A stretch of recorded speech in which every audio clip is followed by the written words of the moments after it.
अस्सलामुअलैकुम। आज की वीडियो में है पैराडॉक्सिकल साजिद पार्ट 1 की दूसरी कहानी। तो चलिए शुरू करते हैं। तकदीर बनाम स्वतंत्र इच्छा शक्ति, क्या यहाँ निर्माता विवादास्पद हैं? साजिद के बैग में हमेशा एक मोटी डायरी होती है। डायरी किसी प्रागैतिहासिक अवशेष जैसी है, जगह जगह से फटी हुई है। फटी हुई जगहों में कहीं धागे से सिलाई की हुई है, कहीं आटे से लेप लगाया हुआ है, कहीं टेप चिपकाया हुआ है। इस डायरी में वह अपने जीवन की कई महत्वपूर्ण घटनाओं को लिखता है। इस डायरी के बीच में कहीं साजिद ने मुझसे पहली मुलाकात की घटना भी लिखी है। उससे मेरी पहली मुलाकात हुई थी TSC में। उसने मेरे बारे में लिखा है आज एक भोला भाला लड़के से मुलाकात हुई। उसे देखकर लगेगा कि उसे दुनिया के किसी भी कठिन विषय की कोई समझ नहीं है। बात करने के बाद समझा यह लड़का बहुत बुद्धिमान है लेकिन भोला है। लड़के का नाम आरिफ। नीचे तारीख दी हुई है 3/5/9। इस डायरी में कई मशहूर हस्तियों का भी जिक्र है। एक बार कनाडा के टोरंटो में साजिद अपने पिता के साथ एक आधिकारिक दौरे पर गया था। वहां कई हस्तियों के साथ बिल गेट्स भी आमंत्रित थे। बिल गेट्स ने वहां 10 मिनट के लिए भाषण दिया था। वह घटना लिखी हुई है।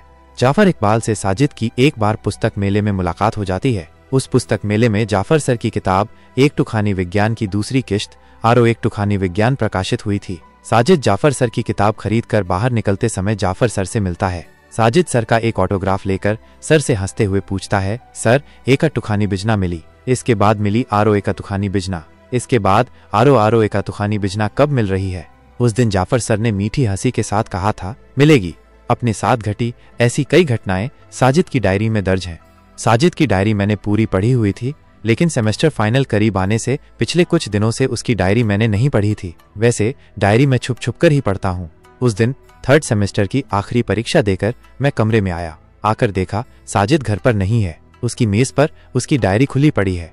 पसीने से लथपथ शरीर कड़ी धूप में कैंपस से चलकर घर लौटा था। इस समय बैठकर डायरी पलटने की न तो शक्ति थी और न ही इच्छा, लेकिन डायरी बंद करते हुए एक शीर्षक पर मेरी नजर रुक गई। मैं साजिद की मेज पर ही बैठ गया। उस लेख का शीर्षक था, भाग्य बनाम स्वतंत्र इच्छा शक्ति, क्या यहाँ निर्माता विवादास्पद हैं? काफी लुभावना शीर्षक। शारीरिक थकान भूलकर मैंने घटना को शुरू से पढ़ना शुरू किया। घटना साजिद की डायरी में जिस तरह लिखी है ठीक उसी तरह मैं पाठकों के लिए प्रस्तुत कर रहा हूँ। कुछ दिन पहले क्लास के तीसरे पीरियड में मुफिजुर रहमान सर ने मुझे खड़ा किया। बोले, क्या तुम भाग्य में, मेरा मतलब तकदीर में विश्वास करते हो? मैं अचानक हैरान रह गया। दरअसल ये बातचीत धार्मिक बातचीत थी। माइक्रोबायोलॉजी के एक शिक्षक जब क्लास में आकर ऐसी बातें पूछते हैं तो थोड़ा असहज महसूस करना स्वाभाविक है। सर मेरे जवाब की उम्मीद में मेरे चेहरे की ओर देख रहे थे। मैंने कहा, जी सर, एक मुसलमान होने के नाते मैं तकदीर में विश्वास करता हूँ। ये मेरे ईमान के 7 मूल विषयों में से एक है। सर बोले, क्या तुम विश्वास करते हो कि इंसान जीवन में जो कुछ भी करेगा वो सब उसके जन्म से बहुत बहुत साल पहले उसकी तकदीर में लिख दिया गया है? जी सर, मैंने जवाब दिया।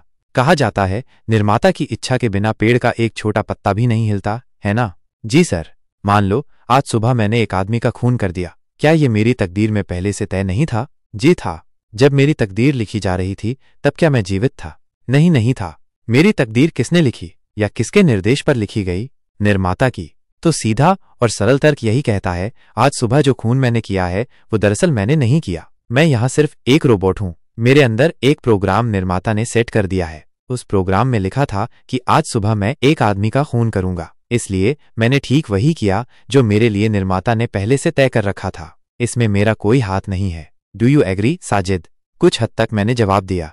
सर अब हंसे। हंसते हुए बोले, मुझे पता था तुम कुछ हद तक सहमत होगे, पूरी तरह नहीं। अब तुम मुझे यकीनन तर्क देकर कहोगे, सर निर्माता ने हमें एक स्वतंत्र इच्छा शक्ति दी है, हम इससे अच्छा बुरा परख कर चलते हैं, राइट?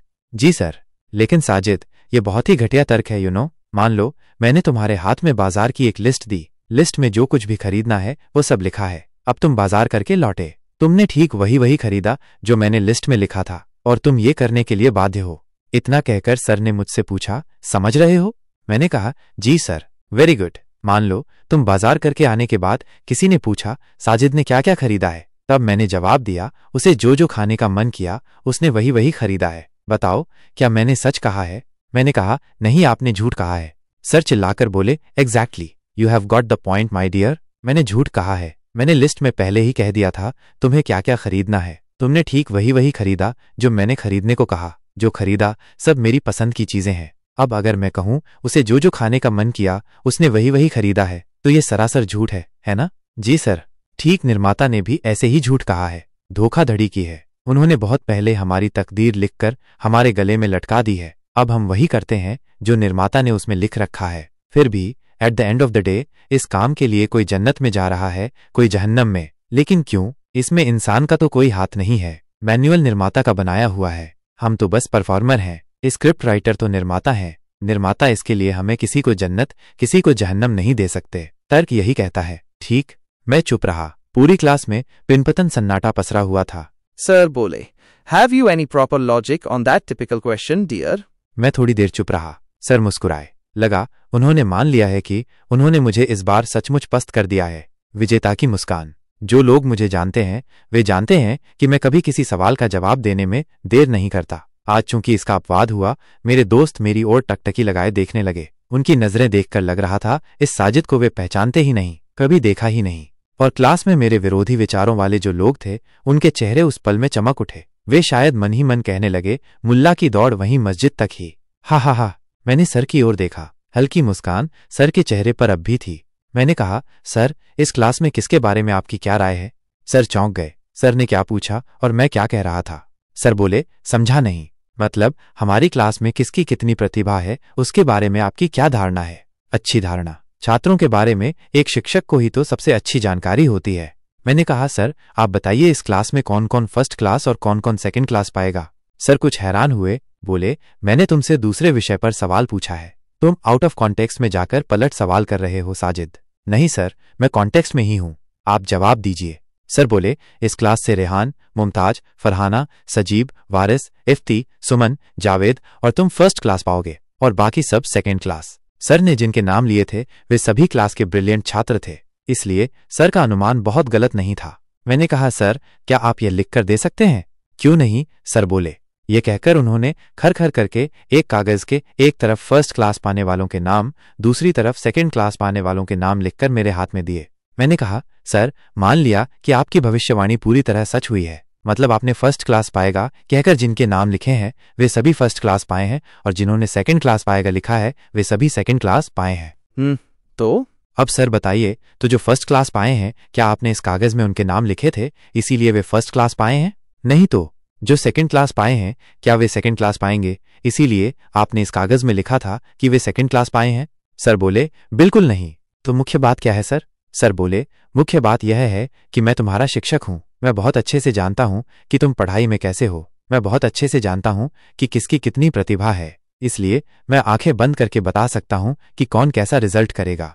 मैं हंसा। मैंने कहा, सर जो सेकंड क्लास पाए हैं क्या वे आपको दोष देंगे अगर कहें कि आपने सेकंड क्लास कैटेगरी में उनका नाम लिखा था इसीलिए वे सेकंड क्लास पाए हैं? सर ने माथे पर शिकन डालकर कहा, it would be totally bullshit. मैं इसके लिए क्यों जिम्मेदार होऊंगा? ये तो पूरी तरह उनकी जिम्मेदारी है। मैं सिर्फ उनकी प्रतिभा योग्यता के बारे में धारणा रखता हूं, इसीलिए पहले से बता सका कि कौन कैसा रिजल्ट करेगा। मैं फिर जोर जोर से हंसने लगा। पूरी क्लास मेरी ओर टकटकी लगाए देख रही थी। मैं रुका। मैंने कहा, सर तकदीर यानी भाग्य भी ठीक ऐसा ही है। जैसे आप हमारी प्रतिभा योग्यता क्षमता के बारे में अच्छी धारणा रखते हैं, निर्माता भी वैसे ही अपनी सृष्टि के बारे में धारणा रखते हैं। आपकी धारणा कभी कभी गलत हो सकती है, लेकिन निर्माता की धारणा में कोई गलती नहीं है। निर्माता अलीमुल गैब हैं। वे भूत वर्तमान भविष्य सब जानते हैं। जैसे आपने हमारे बारे में पूर्वानुमान करके लिख दिया है कि हम में से कौन कौन फर्स्ट क्लास पाएगा और कौन सेकंड क्लास, इसका मतलब ये नहीं है कि आपने कहा है इसीलिए हम में से कोई फर्स्ट क्लास पा रहा है कोई सेकंड क्लास। निर्माता ने भी वैसे ही पूर्वानुमान करके हमारी तकदीर लिख रखी है। उसमें लिखा है कि दुनिया में हम कौन क्या करेंगे। इसका मतलब ये भी नहीं है कि उन्होंने लिख दिया है इसीलिए हम काम कर रहे हैं, बल्कि इसका मतलब ये है वे जानते हैं कि हम दुनिया में ये काम करेंगे, इसलिए उन्होंने उसे पहले से तकदीर के रूप में लिख रखा है। हम में से कोई फर्स्ट क्लास और कोई सेकंड क्लास पाने के लिए जैसे आप किसी भी तरह से जिम्मेदार नहीं हैं, ठीक उसी तरह इंसानों में से कोई अच्छा काम करके जन्नत में और कोई बुरा काम करके जहन्नम में जाने के लिए निर्माता जिम्मेदार नहीं है। निर्माता जानते हैं कि आप आज सुबह एक व्यक्ति का खून करेंगे, इसलिए उन्होंने वो पहले ही आपकी तकदीर में लिख रखा है। इसका मतलब ये नहीं है कि निर्माता ने लिख रखा है इसीलिए आपने खून किया है। इसका मतलब ये है निर्माता जानते हैं कि आप आज खून करेंगे, इसलिए वो पहले से आपकी तकदीर के रूप में लिख रखा है। सर क्या बात अब साफ है? सर का चेहरा कुछ पीला पड़ गया। उन्होंने कहा, इसके बाद सर थोड़ी देर चुप रहे, फिर बोले, मैंने सुना था तुम कुछ दिन पहले नास्तिक थे, तुम फिर आस्तिक कब हुए? मैं हा करके हंसा। मैंने कहा, यह सवाल तो सर आउट ऑफ कॉन्टेक्स्ट है। ये सुनकर पूरी क्लास हंसी से फूट पड़ी। पीरियड के एकदम अंत में सर ने फिर मुझे खड़ा किया। बोले, समझ गया कि निर्माता पहले से जानते हैं, इसीलिए लिख रखा है। चूंकि वे पहले से जानते हैं कि कौन अच्छा काम करेगा और कौन बुरा काम करेगा, तो परीक्षा लेने की क्या जरूरत है। जो जन्नत में जाने वाले हैं उन्हें जन्नत में, जो जहन्नम में जाने वाले हैं उन्हें जहन्नम में भेज देते हैं ना।